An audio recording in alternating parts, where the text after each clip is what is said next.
Ladies and gentlemen, this story that I'm about to cover is one of the most, sickest stories I ever covered, in the years I have been doing this. So the family of a man who was starved to death. Yes, he was starved to death in an Arkansas jail because he was unable to pay his $100 bill. Are you kidding me? Nobody in his family could have got together and paid that $100. This don't make a bit of sense to me.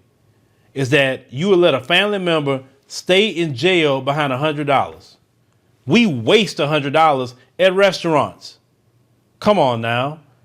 Now they have sued after his medication was taken away and he had to eat his own feces. Once again, $100, y'all, not $100,000, not $1 million, not even $10,000, not even $1,000, $100. Now, Larry Eugene Price Jr., he was 51 years old, died at the Sebastian County Detention Center in August 2021 after being held for a little over a year at the facility awaiting trial on a terroristic threatening charge, which is a felony. Now, Price, who had a history of mental illness, including schizophrenia and bipolar disorder, had been held in solitary confinement at the county facility, according to the lawsuit. That says the lawsuit against Sebastian County accused the jail and its medical provider of neglecting Price as he ate and drank less over the course of a year, and his weight dropped from 185 pounds to 90 pounds. They say the jail staff also discontinued Price's mental health medication after he refused to take them, according to the lawsuit, and didn't make any effort to follow up with the inmate to address his mental health needs. Now, Price was arrested in August 2020 after he walked into the Fort Smith Police Department and threatening officers while pointing his finger as if he were pulling an imaginary trigger. Are you kidding me? You talking about, oh God. Wait a minute. He walked in with his finger, acting like he's pulling an imaginary trigger. You hit him with a terroristic charge. He didn't have a gun. He did not have a gun, ladies and gentlemen. No gun. Serious mental health issues, obviously. And you held him in jail behind 100. I don't know who's worse. The police that put him in there, in his court system, or his family that left him in there for about $100 bail. But continuing. Price, they say, who has also had a developmental disability, was homeless at the time of his arrest and had no real weapon. They say he was found in his cell with his eyes wide open, naked, with dried saliva on his mouth, and in a pool of standing water. They say he had repeatedly taken to eating his own feces and drinking his urine prior to his death. They say even after his death, the jail continued to mark Price and his cell as okay. Poor man, I'm telling y'all, these people deserve the strictest judgment that God can ever bring down on anyone. And let me tell you black people something. Stop being in love with Babylon, because you know what? Those who love Babylon and don't want to get away from it will be judged in the same manner, because you have adopted the same wickedness. Because some of you that want to just wrap yourself up in Babylon, love Babylon to the core, saying, well, you ain't going to go, what you're not going to do. I'm talking about how y'all talking. You say ain't.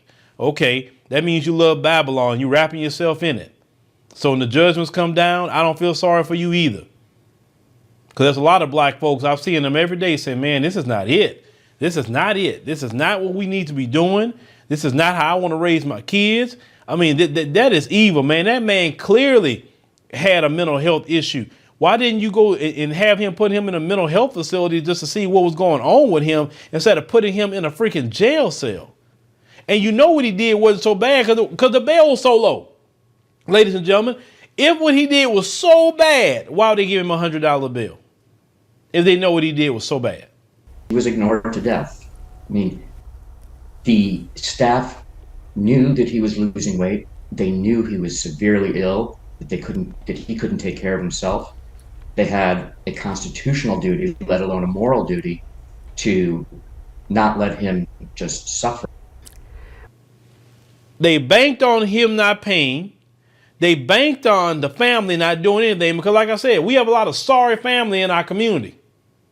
We'll leave somebody in jail instead of all us getting together. Like, you mean to tell me 5 family members, 5, couldn't get together $20 and say, hey, man, let's get $20 from these 5 of y'all. Let's go ahead and get him out.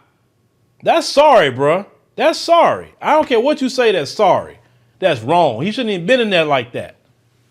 And he should have been put in a mental health facility if he was having them kind of issues and problems. But they starved this brother to, listen, he was 185 pounds. And they starved him all the way down to 90. Y'all, if this was freaking China that did this, it'd be all worldwide news. If it been some African country that did something like this, worldwide news. But when these people do these things and worse to black people in America, don't talk about that. We don't want to say nothing about that. What's the federal government going to do about this? Kristen Clark with the Civil Rights Division, sister, what are you going to do about this? This is something that you need to be on ASAP. People need to be going to prison, federal prison for this. This is evil, man. How you going to sit up there and these prison guards saw this going on with this dude and did nothing? You go from 185 pounds to 90, a grown man being 90. Let me make one point clear. The jail staff gave this inmate plenty of food and water every day. The jail medical staff were in regular contact with him. The autopsy said the inmate died with COVID. All of us want to know more about what other factors may have led to this tragic death. Y'all, I'm done. Stories like this, y'all, will fuse me more to get my opportunities and do everything in the African continent. Stories like this, because see, I know these people. These people are wicked. These people are hell spawned. These people are not going to change their wicked system because they know no other way to be. Sure, you can file a lawsuit. You can get $100 million out of this. Number one, don't bring your family member back. And number two, the lawsuit money is coming out to the taxpayers. So nobody really paying anything, right? The public is paying for it. And the public don't even raise an outcry about paying all those lawsuits at all. They just go along with it. Don't say a word.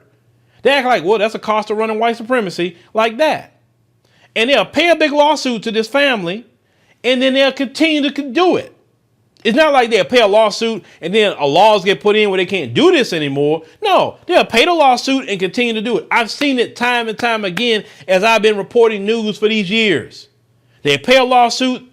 Trust me, they pay lawsuits for many black people, but George Floyd still happened.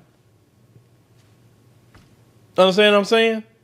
They will pay a lawsuit and still keep going with it because they feel that's the cost of running white supremacy is paying lawsuits.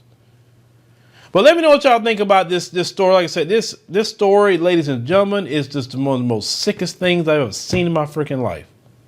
This is despicable. But you want to talk about, quote unquote, third world countries and authoritarianism. What do you think the hell this is?